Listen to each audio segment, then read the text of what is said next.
Hey, folks, you might know me from Held Captive Media or other film podcasts, but on this channel, I like to interview everyday people and get their interesting stories. So a long time ago, I had the opportunity to interview celebrities and yeah, that was really great, but I've come to find that the most interesting people that you get the chance to talk to are the ones that are just dealing with everyday struggles, or even further beyond that, harder struggles than maybe people would understand in their normal everyday lives. And these stories, they're used to not only entertain you, but to move people into understanding different perspectives.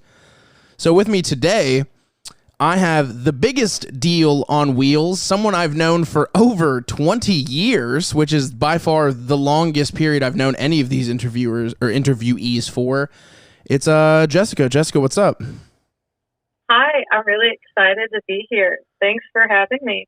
Yeah, no, thank you for doing this. Your story, I've purposefully, I know a little bit about your story, but I purposely kind of avoided it so I could have a genuine reaction for when you tell me how, things came to be. Because when I met you, I say the biggest deal on wheels because Jessica, if you guys don't know her, is a paraplegic.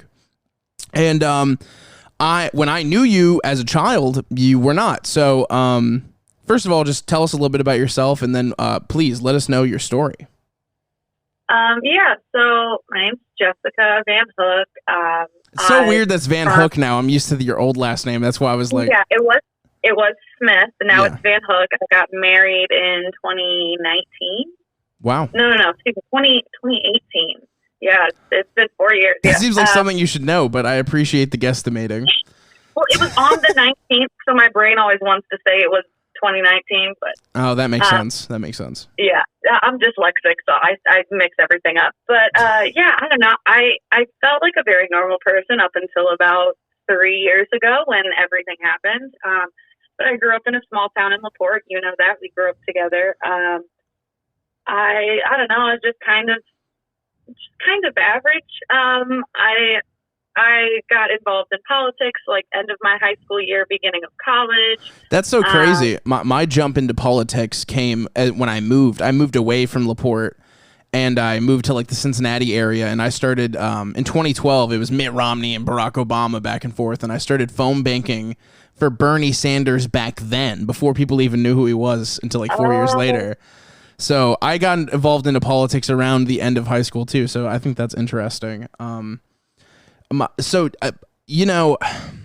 Speaking on the small town LaPorte thing, and just going back to the small town isms, we have a weird story. Before we even get into your overarching story, I always think of you as somebody who was, even before all of this, a very strong-minded person, and it's because you set me straight when I was 6 years old one time. I don't know if you remember it all. Yeah, you did. You fucking ate me alive, dog. Goodness, I know I don't remember. Okay, this is good. This is good.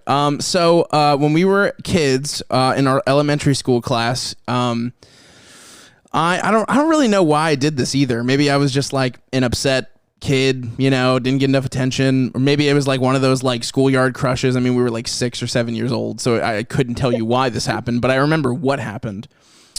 And your dad came in as a clown, because he did clown stuff, and everybody fucking loved it. Do you remember that? Yeah. My dad, when he was younger, he did clowning at birthday parties, and then so I have an older sister and a younger brother. When my older sister was old enough to do 4-H, it turns out there's a clowning category in 4-H. So my dad was excited to sign her up for that. And then eventually I did a little bit of it. So yeah, I have a fun little history of clowning in my background. Yeah, it's really cool. And everybody in the class, I mean, we all exploded. We thought it was the coolest fucking thing ever. He's out here doing clown shit and it's blowing all these children's minds. But I don't know, for some reason, I was just being a little shit.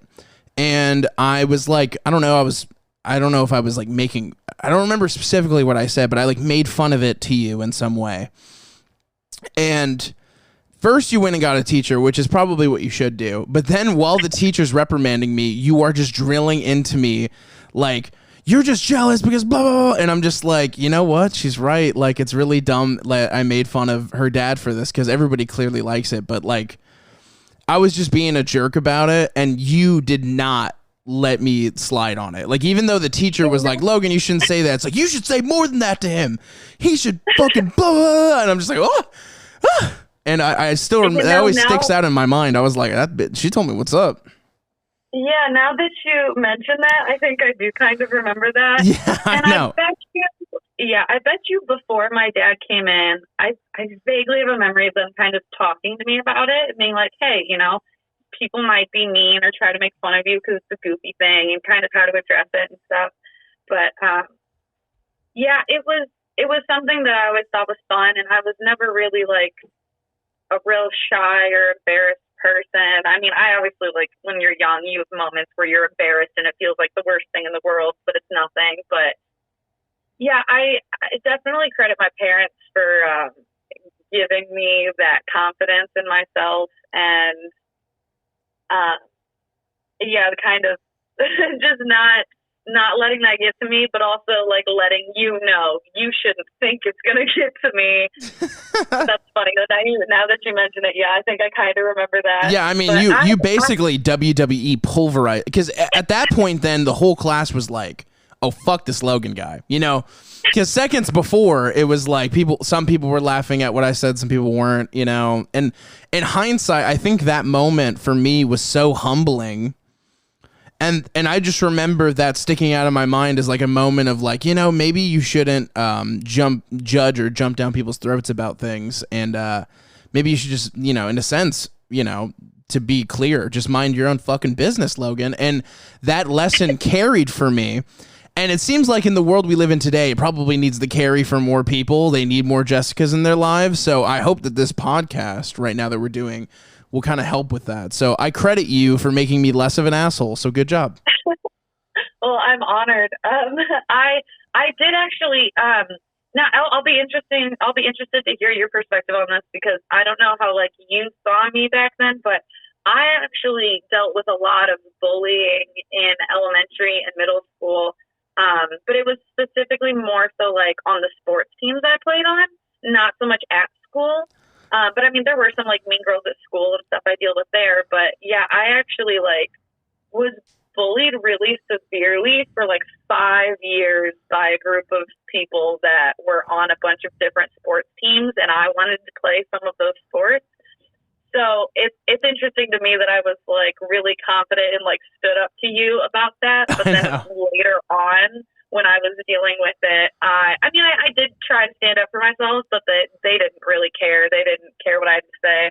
Yeah, I think the reason why it worked for me is because I just like, I fully accepted that you were right. And I think another thing too is this is no shock to you, I'm sure, but I was aggressively bullied. I mean, like, aggressively bullied. So I can relate to that. And maybe that yet again, that could play into the reason why I was being such a douche. But yeah. I think that it was, you know, birds of a feather and whatnot. We were kind of in the same situation. I was bullied, especially in middle school, relentlessly, because I was like, you know, a fat goth kid. Not exactly. Like, now that's on trend. Like, if I was a fat goth now, I'd be doing great. Maybe I'd like have a booming like OnlyFans, but back then it meant nothing and people did not like it. Yeah, definitely. And you know, maybe that did because I was maybe you just didn't expect me to be able to kind of speak from the position of being bullied. And then when you got that from me, you were like, oh, she actually gets it. I'm the asshole here. It's like that revelation, like, oh wait, it is me who is the asshole. I get it. It makes sense. Okay, so now we got a bit of a background. Grew up in this small town, mainly surrounded by corn and bullies. Where now I know the only thing I know about your situation, the only thing that I definitively know is that there was an event that took place that wasn't anything medically involved, that involved how you came to be paraplegic. So if you could tell us a little bit about that. Yeah, I have what's called a traumatic injury, meaning that, like it happened suddenly from something traumatic. It wasn't like my health slowly changed. Up until September 19th of 2019, I was an able-bodied, very active, full-time working mom, wife, had just bought a house. Things were going really well. I loved my job, all of that.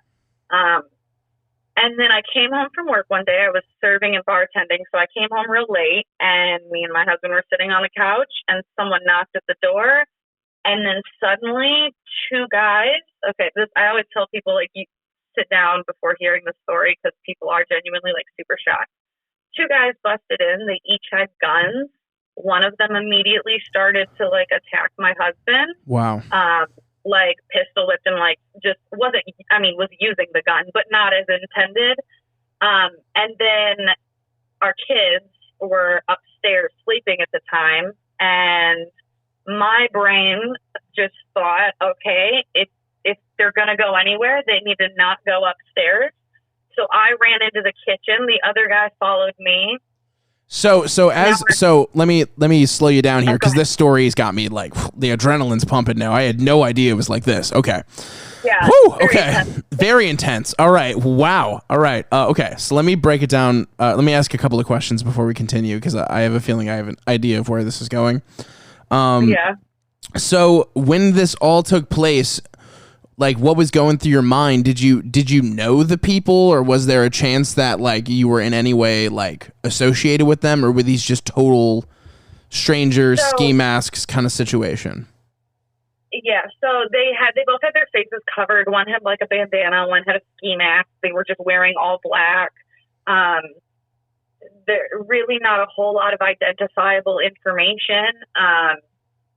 But at that point, I had no idea what was going on or why we had been, like, why us kind of a thing. We were new to the neighborhood. I didn't know if that had anything to do with it. Like, I mean, yeah, at the moment, I really wasn't trying to figure out why it was happening. Oh, of course not. Yeah. Just trying to figure out what to do. But yeah, so I ran into the kitchen, and then now I'm standing there, and there's just a guy holding a gun to me. And I reach over and I grab a knife, and now we're both just standing there. Neither of us are doing anything. So my thought process was, well, someone's going to do something, and I would rather not be on the receiving end of that. Mm-hmm. So I take the knife and I try to cut the guy, and that causes him to, like, pull his arm back. So when he shoots me, it's not just a straight shot, and it's also, this was like point blank, like this guy was standing right in front of me. Yeah.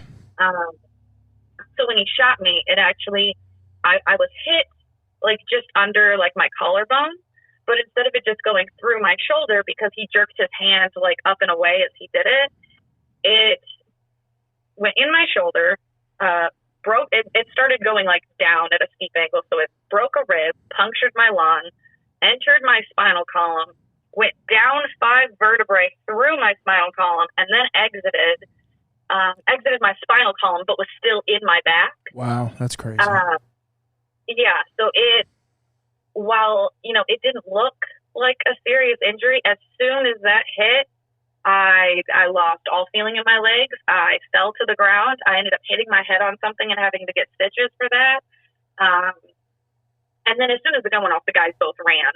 I heard from someone later that as soon as they heard the gunshot, they heard a truck pull away, like their getaway car left without them once they heard the gunshot. Good, fuck them.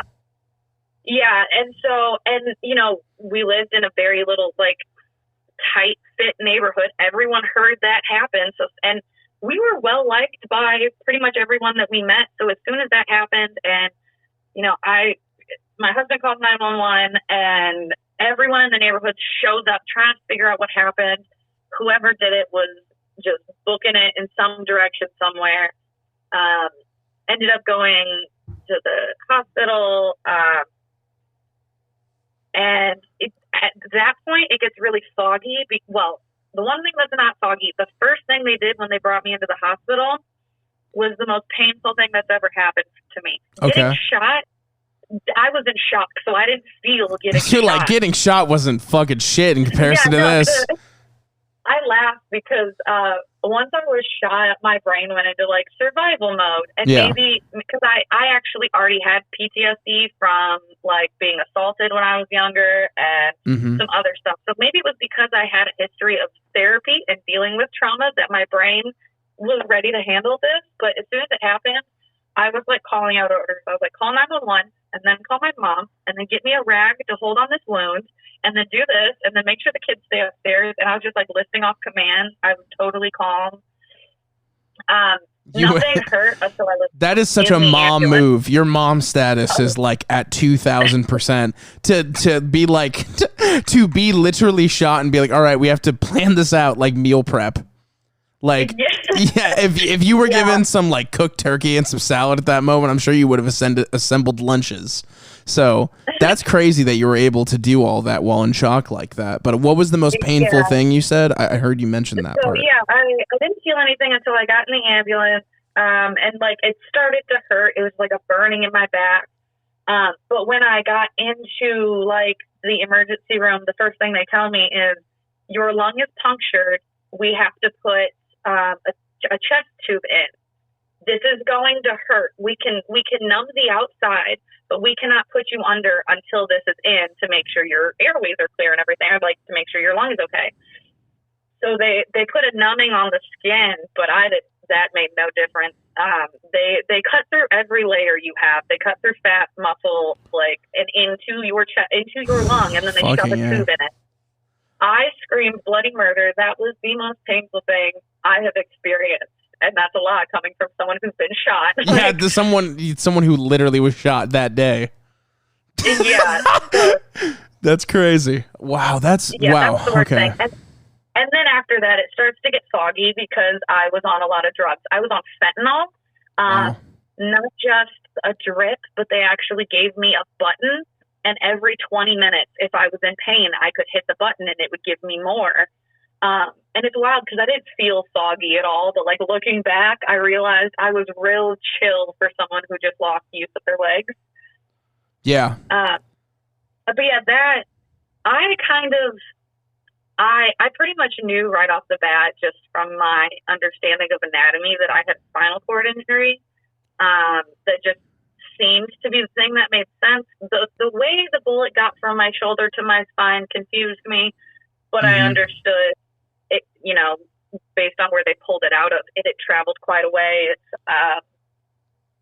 But yeah, it was, I think before surgery, I made a joke because they were having me sign consent forms, and I was literally like, I'm on a lot of drugs to be signing this stuff, and everyone just chuckled.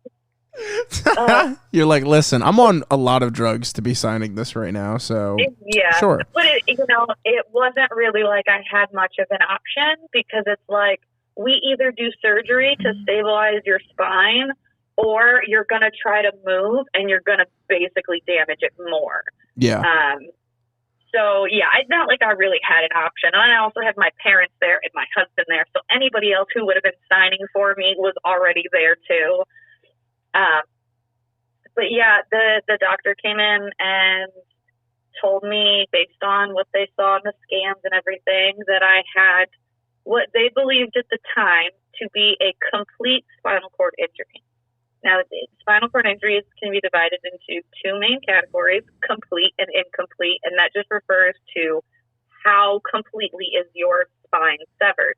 If it's complete, then they basically, nothing below the level of injury function, and they don't expect you to gain anything back because there's just no connection. Incomplete, sometimes you still, like one leg might still function and not the other, or like, you're not completely paralyzed. So what was racing through your mind when you were given that information? Like, what came to the forefront of your mind?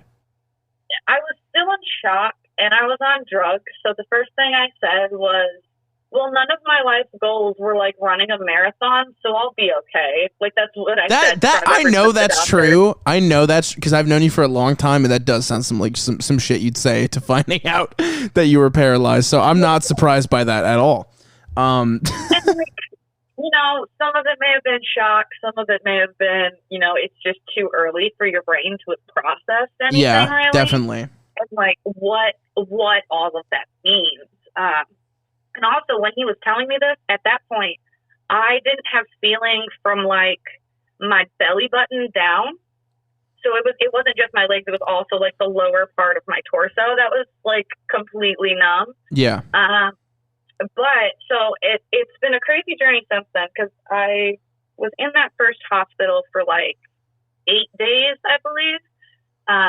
And then I was very fortunate enough to be able to go to Shirley Ryan Ability Labs in Chicago, which is the #1 rehab hospital. Shout out to them. What's up? Yeah, they're incredible. And not only did I get to go there, but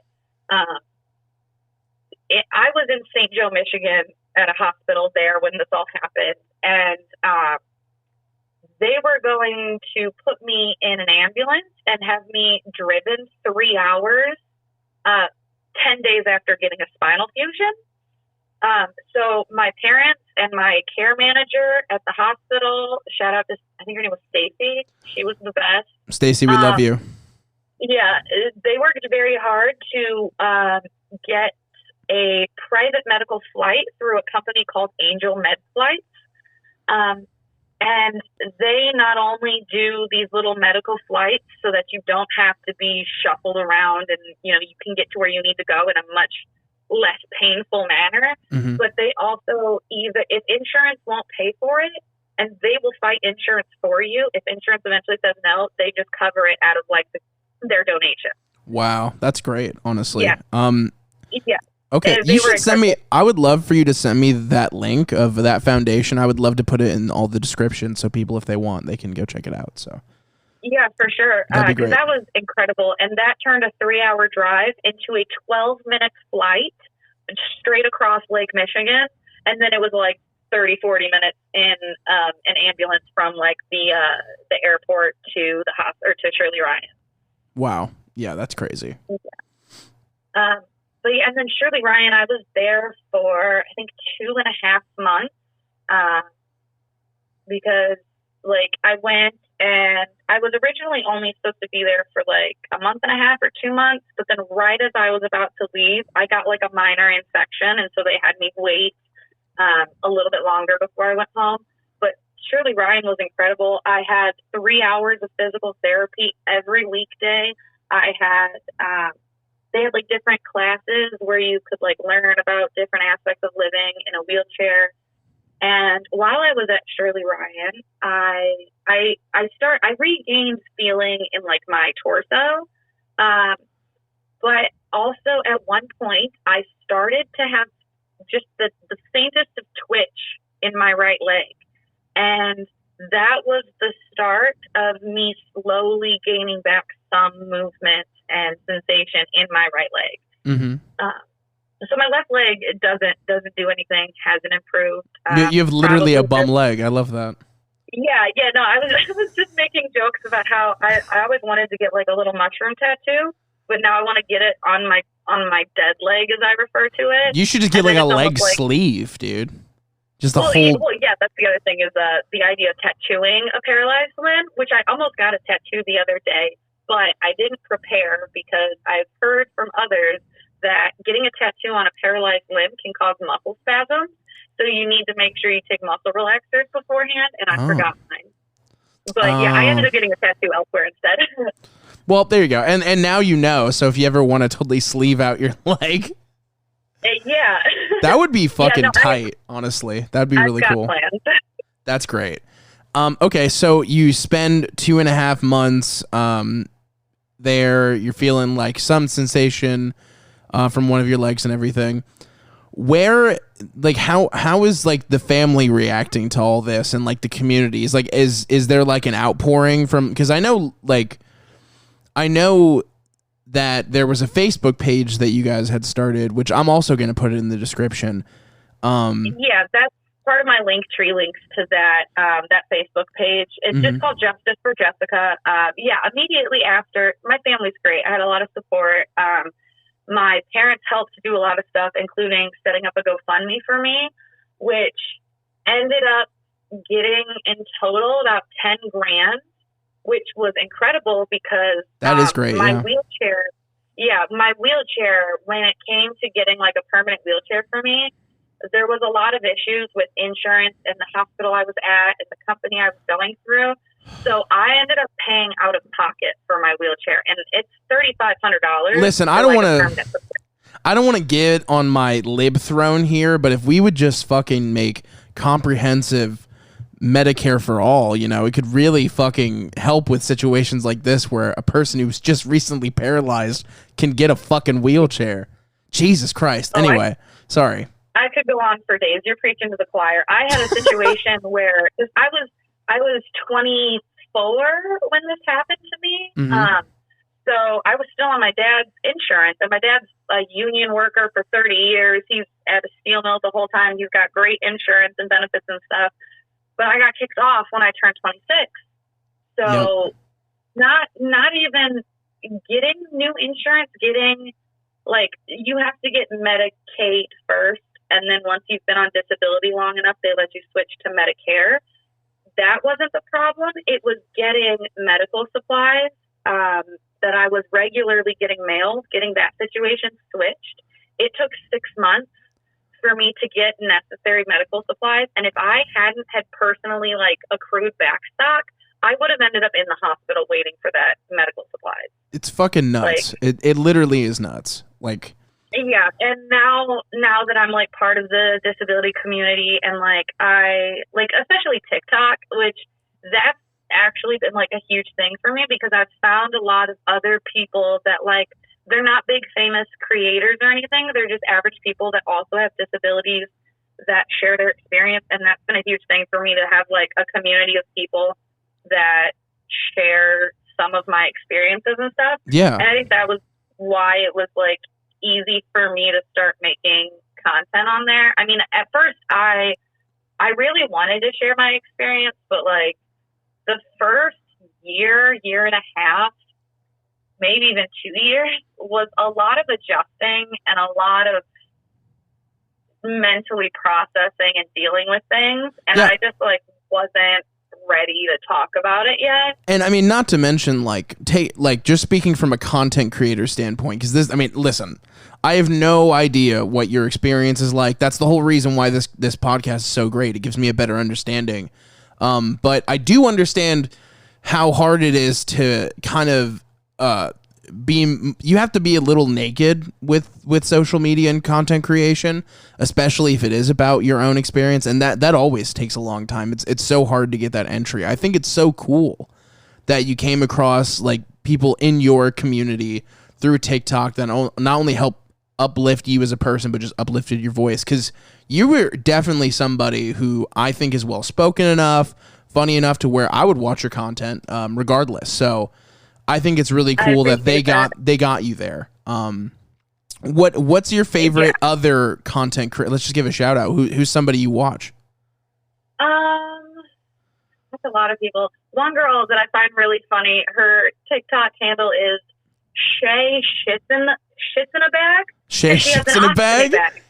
She has an ostomy bag. So yeah, that's her username. Oh, she's that's really the fucking really best cool name ever then. That's awesome. Right. I love that. I love a good pun. That's so good. Oh my God. So yeah, check out Shay Shits in a Bag. I love that. Yeah, there's a bunch of them. I don't know. I'm really bad at remembering people's usernames. Mm-hmm. But yeah, on YouTube there were a couple. I actually met someone who's I don't know, you call her a micro celebrity, because she's kind of a celebrity in the disability community. Mm-hmm. But her name is Jessie VanHook, I think. And she is a paraplegic, and she recently developed an app that is wheelchair specific workouts, because even a lot of seated workouts involve your legs. They want you to do stuff. And so she made an app that has workouts that are catered to different levels of ability and mobility. Oh, that's tight. That makes a lot of sense, honestly. That's cool. I love that. Okay. Yeah, I went to in Chicago every year. There's it's called the Abilities Expo, and it's just an expo of stuff related to disability in different ways. And she was there this year, and so I met her and I got to take a picture with her. Tight. I love that. Have you okay, so what's the number one, like, because I don't know how much you travel with what's going, like, with everything, and I'm not really sure of like what your day to day is because you're a mom. Maybe you're like too busy to go out and do shit.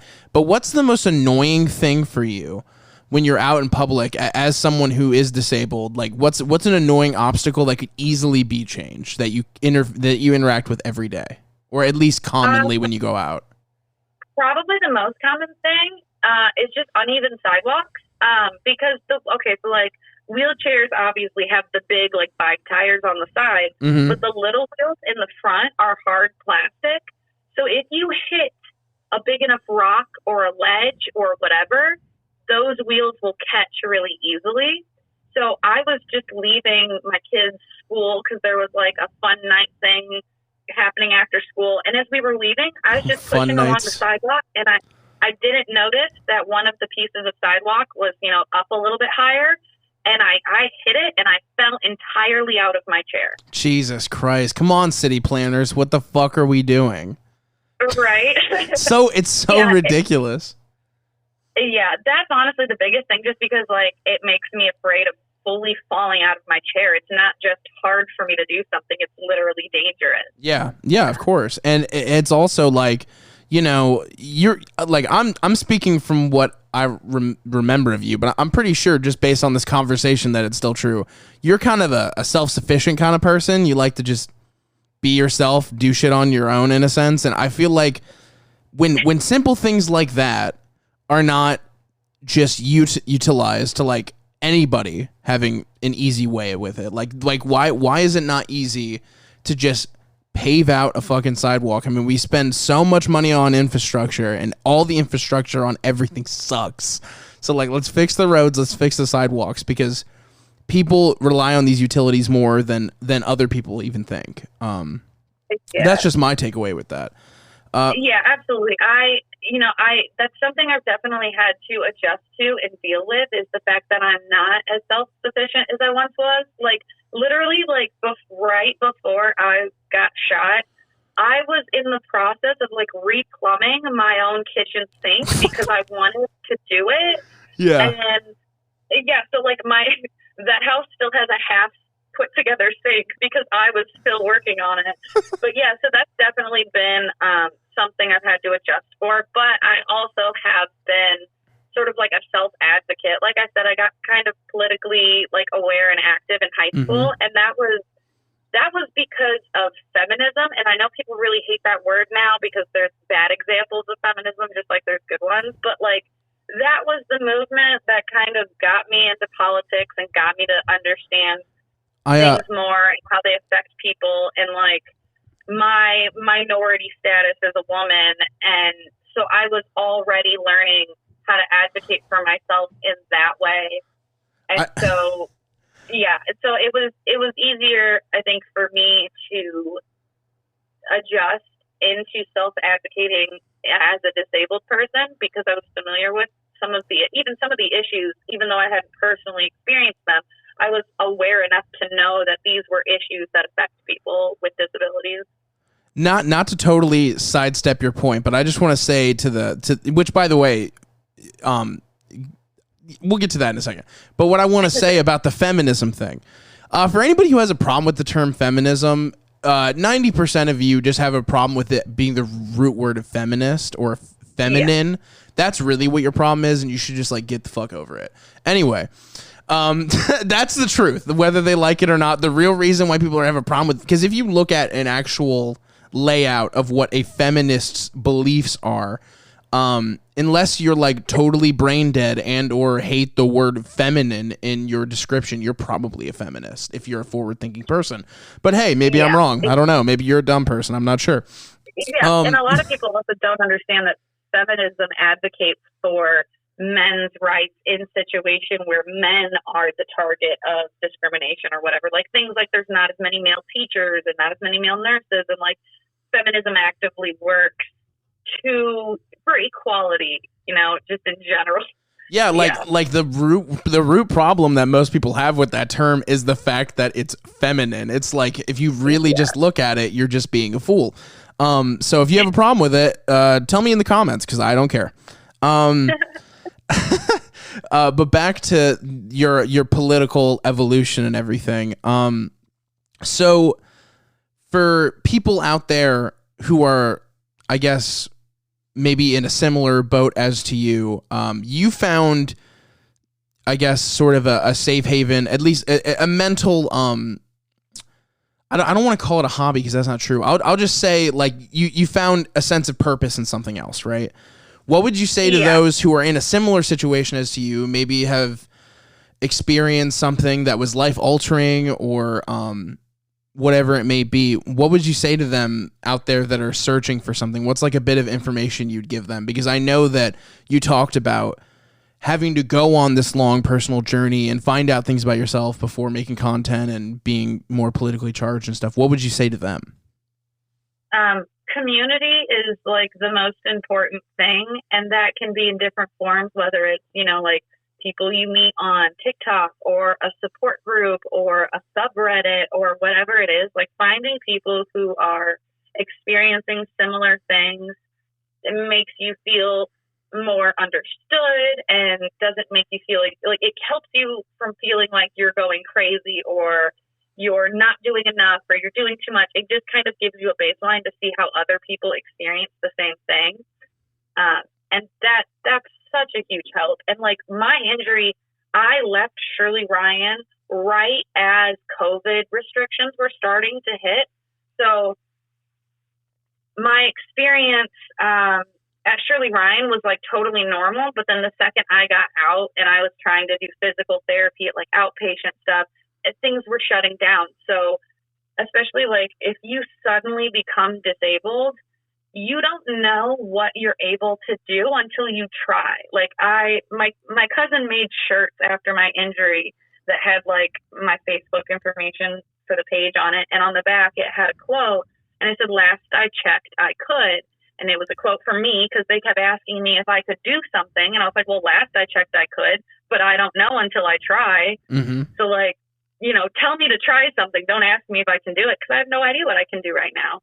Yeah. And it's a huge thing is like, I don't know how independent I can be until I go out and I try to do things myself. So I had an interesting experience because I was so isolated because of COVID. Yeah. But, but still you can find community in, like I said, like, I'm in the disability subreddit and I go to a support group in St. Joe for people with spinal cord injuries. Yeah. And guys, the internet's on TikTok.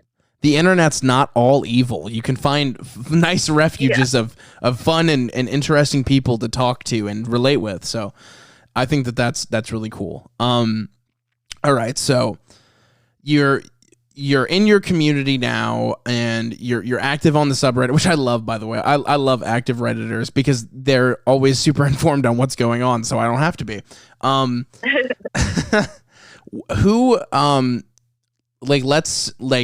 Obviously we know you're like political leaning, I guess you could say. I think it's pretty obvious.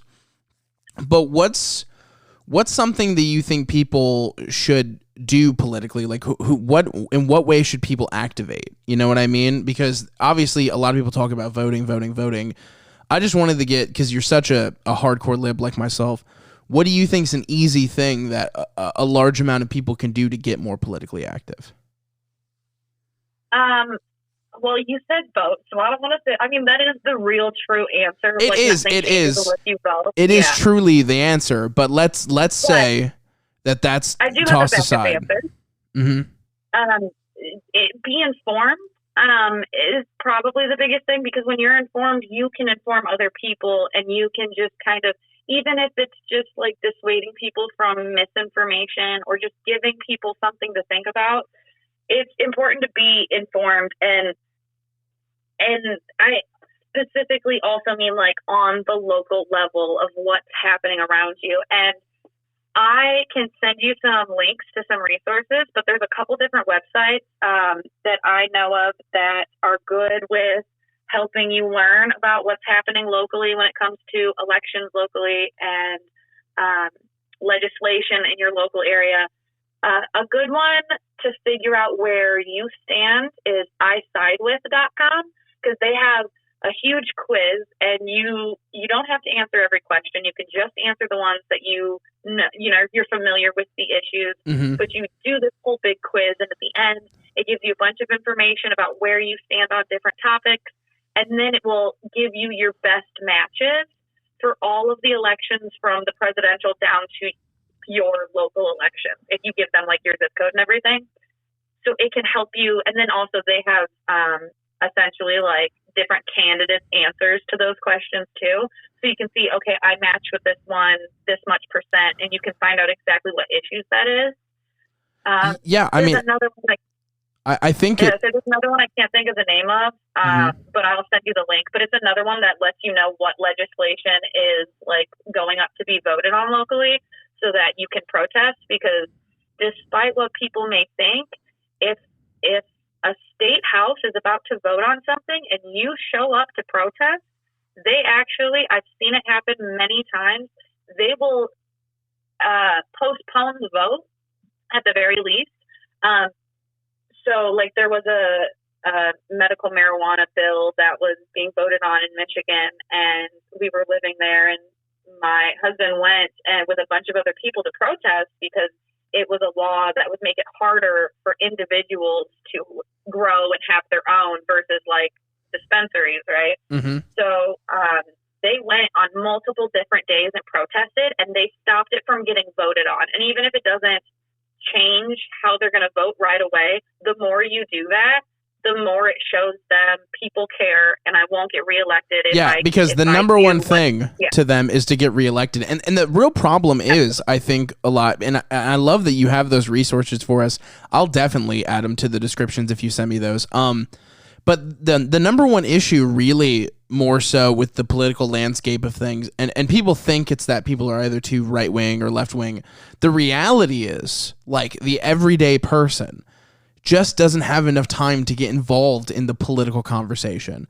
So all they have is like the hour and a half after work, to kind of absorb whatever it is that they're going to hear. And a lot of them are from Fox News that totally radicalizes people, or whatever news source it may be. So I'm just recommending to people, like, if you care about changing the world around you, if you think that things are unfair in the way they're set up, there are resources like this for you to get more involved. Because at the end of the day, what these politicians care more about than anything is getting votes. So if they're not getting votes as a result of you being somewhat informed, the landscape will change. Yeah, absolutely. And that's by design. The harder they make it for the average person to get by, the less time they have to focus on improving anything and have a voice. And, so they're trying to make it hard, but you have to do what you can in the time that you can. And, for different people, that means different things. Some people have the money to donate. Some people don't have money, but they've got time and they can go protest. Some people don't have the time or the money. So just sharing good information. Media literacy is another huge thing where, like, people either don't take the time to or don't know how to look into the sources they're getting stuff from and find out if it's reliable, if it can be, backed up by other articles and other information. Yeah, I mean, and that's a huge thing. I do film news on my other channel. Obviously, I'm very politically minded, though. I've even been called the angry lib of the film criticism community. So thank you for that. But I do film news, and I feel like half the time I'm checking more sources on whether the Minions movie made $116 million than somebody's uncle on Facebook is about, like, human rights. And it's crazy because there's this loud majority, and I feel like the real issue in this country is just media and actually understanding what is happening around you. And luckily, I'm kind of giving out a little bit of a spoiler here, but there's going to be future conversations between me and Jessica. You guys kind of get our political affiliation. So if you like listening to politically charged conversations with me and her, you can actually check out on my channel or whatever. I'll have all this information available to anybody listening to this of a future podcast that's coming between us. I'm super excited for that too. I'm not sure if you still are, because we just had this interview and maybe you hated it. I don't know, but I hope you liked it. No, I'm having a good time. I'm excited for that. Definitely. Awesome. Is there what are some is there anything else you wanted to shout out? Any other groups or anything that you wish people would go check out? Anything like that? Well, I am part of organizing a protest that's coming up in LaPorte. We're going to do a reproductive rights protest. 219, babe. Wait, when is that? Maybe I can come. Maybe I'll make the trip. It's the 22nd or the 23rd. I'll have to make sure, but it's this month on either the 22nd or the 23rd. Okay, if I can get there, I will totally come. Awesome. Yeah, I'll give you the link for the Facebook event for that too. Okay. Yeah, and I'm excited for that. The last time I helped organize a protest, we did a BLM protest, and we had the newspaper estimated like 500 people show up. I saw I saw the pictures on Facebook. My boy Brad lifting up signs. I saw you on there. I was really hyped because I'm not trying to say that LaPorte is like not a like lib place or like a safe for lib place, but when I was growing up there, I definitely didn't get most of my political affiliation from there. It happened when I moved away to like a bigger city, but it's cool to see just like a smaller community of people come together for something like that. So definitely, it's definitely a mixed bag here, and we actually. So I don't know if you know who the current mayor of LaPorte is. Oh, Dermody, yeah. We went to school with his daughter, right? And she was someone that I've known for a long time. And so he knew me. And so I was like, hey, Tom, we're doing a protest. We wanted to like let you know. But also they had already, when I went to talk to him, they had already been informed that people on Facebook had made like direct threats of violence against us. So he was like, listen, we're going to have the cops there, but they're there specifically to protect you. Like, it's not like, you know, the police against the BLM protesters. They were there because other people made threats against us. And we did have a small group of like pro-Trump counter protesters there. And then we also had a group of like Boogaloo Boy looking people who all, you know, they had the Hawaiian shirts and like the Kevlar vests. Oh my God, the freaking the yacht club or whatever boys, fucking loser ass bitches. They didn't stand directly with us or with the other side. They were like on their own because, you know, their whole thing is like, we're not on either side. We're just here to protect and stand with guns or whatever. We're just here to cowabunga and shit. Like, why don't you just go away then? Why don't you just pick a side? This is not what it's about. Yeah, so we have that coming up. I don't know. Other than that, all I really got to plug is my own content. I know you're gonna put my link tree down there. Yep, I'll put all, not just your link tree. We'll have your link tree, but we'll have all the separate links as well in the description on Spotify, YouTube. If you guys are looking to connect more with Jessica, you can click those links down there. Obviously, friend of our podcast, and like I said, you and I will be starting a podcast. So if you dug this conversation, there are more to come. So be pumped for that. And also, if you like listening to me tell dumb jokes in the middle of Jessica's very inspiring and amazing story, you can check out my dumb dick jokes over on Held Captive Media, or right here, if you're listening on my YouTube channel, you already know it's at youtube.com/Logan Tyler. Please be looking out for that content. And Jessica, you are inspiring and super funny, and it's been such a great conversation with you. I hope that everybody appreciated this as much as I did. Shout out to you and the fam. Thank you for coming on. I do have one more thing. It's not a do it. Go ahead. But this month is Disability Pride Month, so just go out of your way to follow some disabled creators. Definitely. You know, whatever it be, just something you haven't, like, you know, you're going to learn regardless what disability you're following. So just follow maybe someone who has a condition you've never even heard of before, and learn something about what their life is like. Enrich your walk of life by seeing and experiencing other people's. That is the moral here. And for Disability Month, go follow. What was her name? Shay Shits in a Bag. Bro, let's get her like huge. I want her like front. Does TikTok have a front page? Over 100,000 followers. Well, already. We're gonna get her to 200,000, baby. What's up? Anyway, guys, thank you so much. Make sure if you're listening on YouTube to subscribe, leave a like, ring that bell, and keep on the lookout for more content. Thank you guys so much. Bye. Thank you. Bye.